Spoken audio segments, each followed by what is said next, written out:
احذر المنتج اللي هيجيب لك صلع وفشل كلوي والكل بيستخدمه. ربنا كرمك وخدت الخطوه واخيرا نزلت الجيم يوم ورا التاني، شايف ما شاء الله ابطال واجسام صلبه وعضلات كبيره، وانت شغال تفكر انا امتى هوصل للشيب ده؟ بديهيا رحت سالت الكوتش، يا كوتش انا عايز اوصل للمستوى ده. قال لك تمام مفيش مشكله، هندخل في نظامنا المنتج السحري الكرياتين.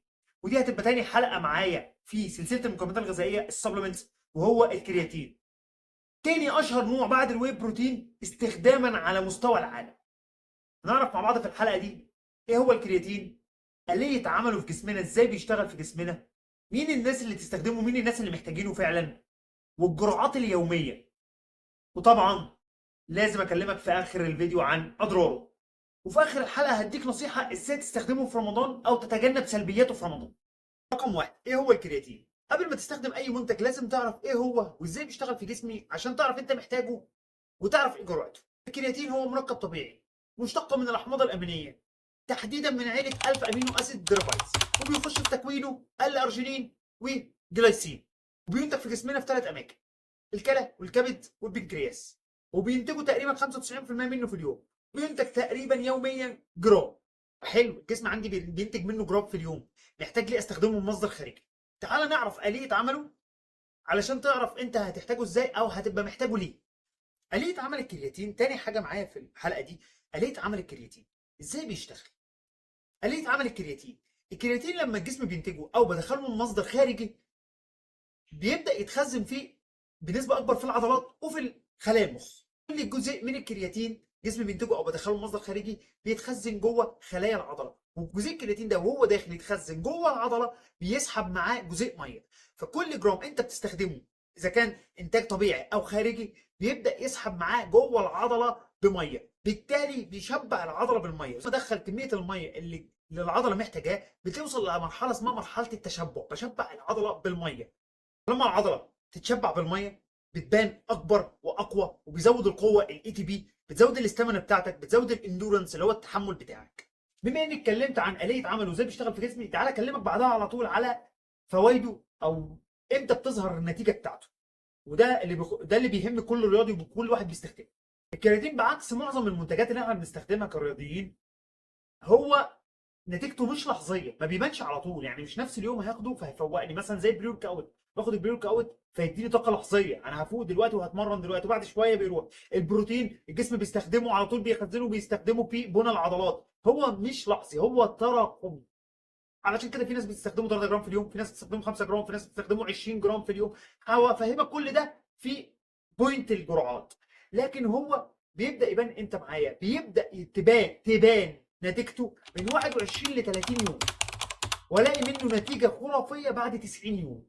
لان زي ما فهمتك في آلية عمله ان هو بيتخزن جوه العضله، فبيشبع لي العضله بالميه، فيوم ورا التاني بيتخزن منه 2 جرام 3 جرام، يوم ورا التاني ورا التاني، فابدا الاقي النتيجه بتاعته بعد 21 30 يوم. طيب النتيجه اللي اقدر المسها او تبقى ملحوظه، في اتنين معايا هيحسوه قوي او هيلمسوه قوي. اول واحد النباتيين، الناس اللي فيجن، اللي هم ما بياكلوش غير حاجات نباتيه، ما لهمش دعوه باللحوم، لان اصلا الكرياتين موجود في اللحوم الحمراء، بنسب ضعيفه جدا لكن موجود في اللحوم الحمراء. فعشان كده هتلاقي النتيجه عليهم موجوده قوي. او المبتدئ اللي اول مره يستخدمه، النتيجه بتبقى عليهم بعد المده اللي انا فهمتك عليها بتبقى تقريبا 30%. 30% في ادائه في التمرين، 30% في التحمل، 30% في القوه، اوزانه عالي بنسبه 30%. بالنسبه للرياضيين او اللي مستواهم اوريدي عالي او هم استخدموه كتير قبل كده، تقريبا بيعمل لهم ابديت 14%. وطبعا الناس دي في عرض 1%، كلنا في عرض 1% من اي حاجه، فلما يجي منتج يدينا 14% اكيد هيبقى ممتاز بالنسبه لي. تالت بوينت هتكلم عليه، مين الناس اللي تستخدمه او مين الناس اللي محتاجاه. على غرار ومفهوم تحميل الكربوهيدرات لبعض اللعيبه اللي بتلعب العاب فيها تحمل عشان عايزه تزيد مستويات الجلوكوجين، برضه في لعيبه تانية بتحتاج ان هي تزود مستويات الفوسفات والكرياتين في جسمها، اللي هي اللعيبه اللي بتقدم او العابها عباره عن فيها باور وسترينث عالي، اللي هي بتحتاج اي تي بي عالي وطاقه عاليه، زي لعيبه الباسكت بول، كره القدم، الاندفاع والباور. لما يجي يشوط كره القدم او يجي يفتح سبرنت بيحتاج في اللحظه دي فوسفات، اللي هو الكرياتين بيعليه في جسمنا. او لعيبه البادي بيلدر، لان هم بيحتاجوا ان هم يعلوا اوزانهم بقدر الامكان علشان يعملوا اكبر حجم عضلي. فاي لعبه فيها باور قوه انفجاريه، الاكسبلوسيف باور او السترينث، هيحتاجوا جدا الكرياتين. رابع بوينت هتكلم عليه جرعه الكرياتين، الجرعه اليوميه بستخدمه ازاي.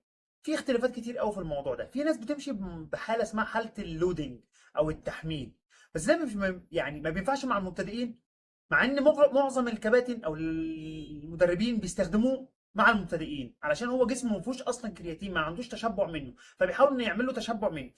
بس اللي بيستخدموا ده اكتر هم اللعيبه اللي مستوياتهم عاليه، اللي بيحضروا بطولات او بيعملوا حاجه، بيمشوا بمرحله او بحاله اسمها اللودنج، هو التحميل. بياخد منه تقريبا من 4 ل 5 سكوب في اليوم، يعني تقريبا من 20 ل 25 جرام في اليوم لمده مثلا 10 ايام، وبعد كده بينزل للجرعه العاديه الافريج اللي هي 5 جرام في اليوم. لكن احنا ممكن نسيبنا خالص من اللودنج، احنا في غنى عنه. خلينا ماشيين طبيعيين ومنطقيين عشان نقدر نشبع جسمنا بالميه والكرياتين بقدر الامكان خطوه خطوه افضل، واكون ماشي في الامان. لان زياده الكرياتين في الجسم بيعمل شويه مشاكل زي او خليها في الاضرار، نخليها لما نيجي نتكلم على البوينت الجايه الاضرار. دي حاجه، واللي ده الشائع واللي الكل بيستخدمه، ان انت تستخدمه 5 جرام في اليوم. 5 جرام كرياتين بتاخده في اي وقت في اليوم.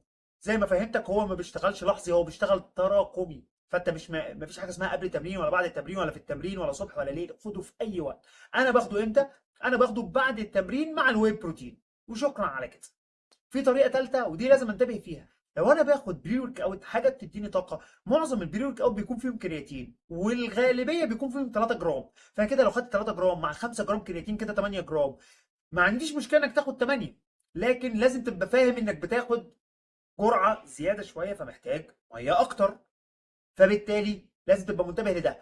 طيب انا مش عايز ازود، انا مش عايز اعدي الخمسه او السته بالكتير، اعمل ايه؟ انت حاليا بتاخد 3 جرام. معظم انواع الكرياتين اللي نازل السكوب بتاعه 3 جرام مش 5. ليه؟ عشان هم مراعيين موضوع ان البريورك اوت فيه 3 جرام.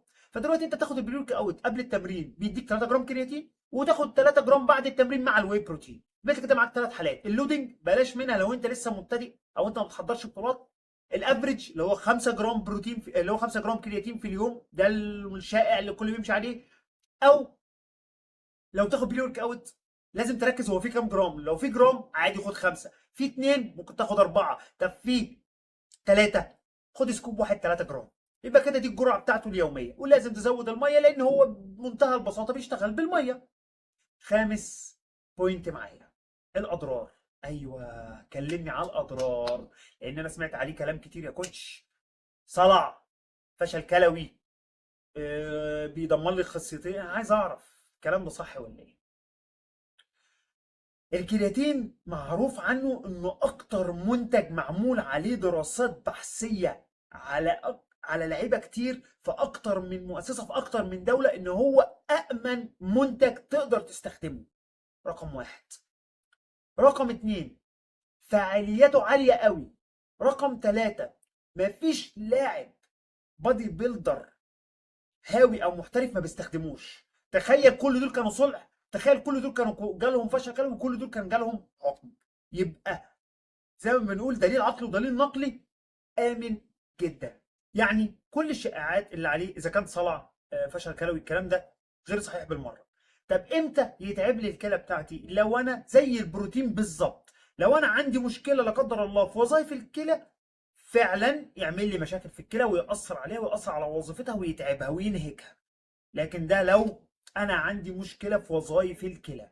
طيب اضراره بجد زيه زي البروتين، ممكن تحس بقيء، اسهال، تعب في البطن، زيه زي البروتين، وطبعا بالاخص في الزياده للناس اللي بتعمل لودنج. ومن النصائح اللي هقول لك عليها ان انت ما تاخدوش على بطن فاضيه ولا تاخده مع قهوه، لان في الحالتين دول بيعمل اضطراب شويه في المعده وهيتعبك شويه، هتحس ان بطنك وجعاك وان انت عندك شعور القيء. وانت بتتفرج معايا كده انزل حط لايك، ما تنساش تشترك وتفعل الجرس عشان يوصل لاكبر عدد والكل يستفاد. ومن الاضرار برضو ان هو هيزودك شويه في الوزن، حاجه بسيطه قوي. لو انت هدفك مش زياده الوزن، هدفك انك تثبت او تنزل في الميزان، فخلي بالك ان هو من سلبياته ان هو يزود لك الوزن. ليه؟ ان هو بيشبع لي العضله بالميه، فبيخزن لي الميه جوه العضله يوم ورا التاني اكتر، فهيزودك شويه في الميزان بس رقم لا يذكر. لكن لو انت زي حالاتي كده بتبلك دلوقتي، او انت عايز تزيد في الميزان او مش فارق معاك الميزان قوي، فما تقلقش الموضوع هيبقى بسيط قوي، ممكن في الشهر كله ما يزودكش كيلو على بعضه. واخر حاجه في اضراره ان هو ممكن تحس معاه بشويه جفاف، لان هو بيستخدم الميه اللي في الجسم ويسحبها لك يخزنها لك في العضله. فانت كل اللي مطلوب منك انك تزود كميه الميه اللي انت بتدخلها لجسمك.